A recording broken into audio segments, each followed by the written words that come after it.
Magandang umaga guys. Dito ngayon ako sa Balogo guys. Naghahintay pa ng buhay naman no. Pero yung unang lumabas, unang na first dito sa Balogo na pumila, si Tibo. Nakabuhay naman na siya, si Tibo. Ito yung tricycle na to.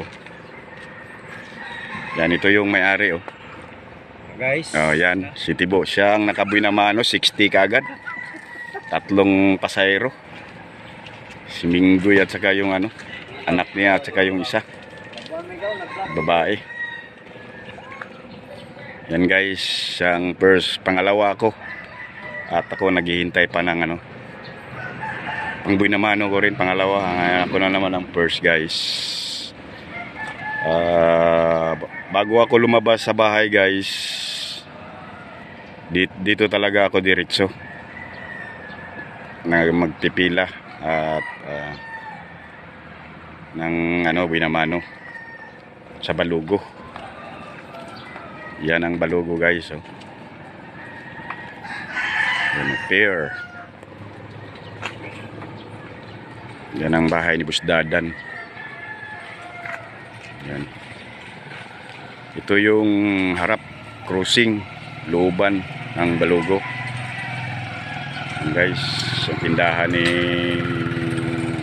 Tipain Buboy. Yan guys, yung papapunta ng bayan. Yan guys, ito yung simbahan guys. Yan.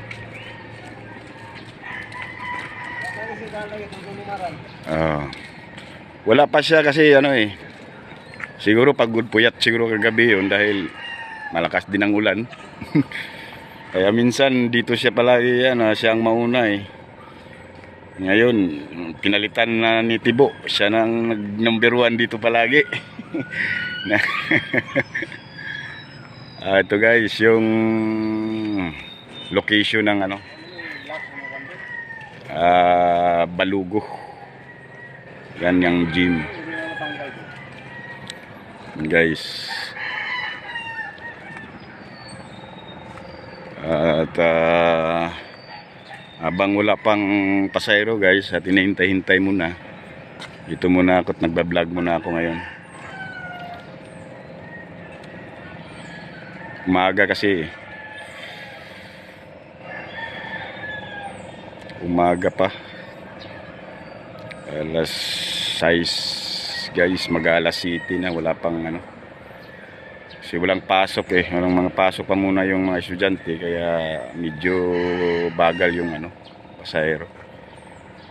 Kasi wala pang laot, masyadong lumalaot kasi may lumalaot na pero hindi, bihira pa yung kasi yung isda parang apektado sa bagyo, tsaka lubog yung dagat. At may lumalaot na pero wala pang monitoring sa laot na kung mayroong nakahuli. Maya malalaman yan pag bandalas alas 9, alas 10 malalaman yan guys.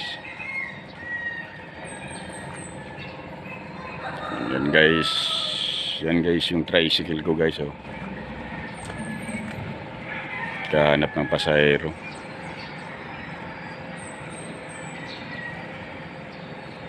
Yan guys, ang simbahan namin guys, kapilya namin guys.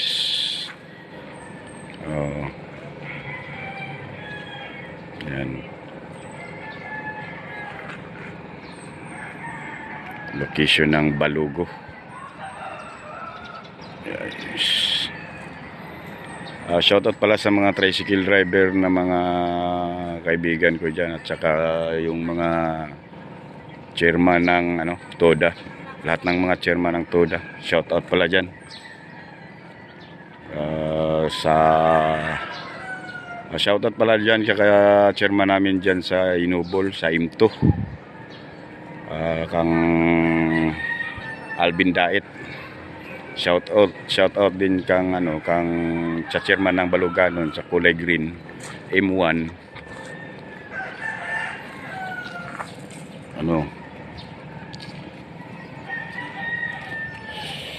Si Alex Pacumio. At sa M6 sa kang Dayang, chairman ng Bani.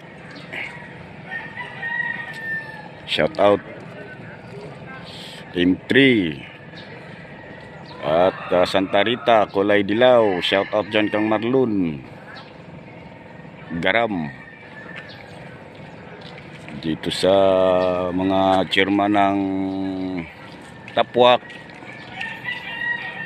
at saka sa Baryo, kulay violet, Tapwak kulay blue,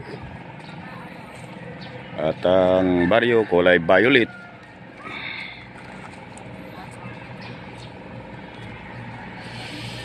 Shout out dyan, magandang umaga dyan sa mga ka-shout out kong mga tricycle driver sa Toda, lahat ng Toda. Sa mga kamimbro ng mga Toda, shout out din dyan sa inyo. Magandang umaga sa inyong lahat. At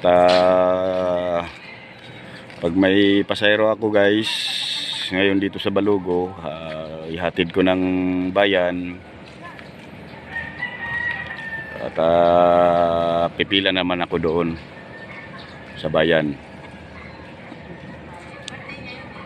Pila naman ako sa bayan guys, doon sa terminal namin sa gitna ng palengke at sa likod ng kakaninan, harapan namin doon sa may sa may gulayan, prutasan, yun ang harapan namin. At yung parking area naman doon sa likod namin ng pilahan, sa likod ng karinderya. Yan ang parking area. Doon ang parking area namin. At lahat ng mga private vehicle pwedeng doon. Malawak yung malawak yung parking lot doon. Para hindi tayo makasagabal sa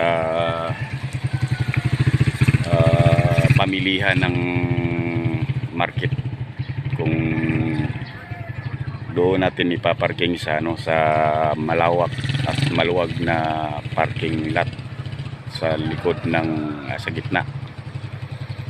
Yung entrance diyan sa may sa may papasok dito sa may market office, pakaliwa ka, papasok ka diyan, entrance yan diyan.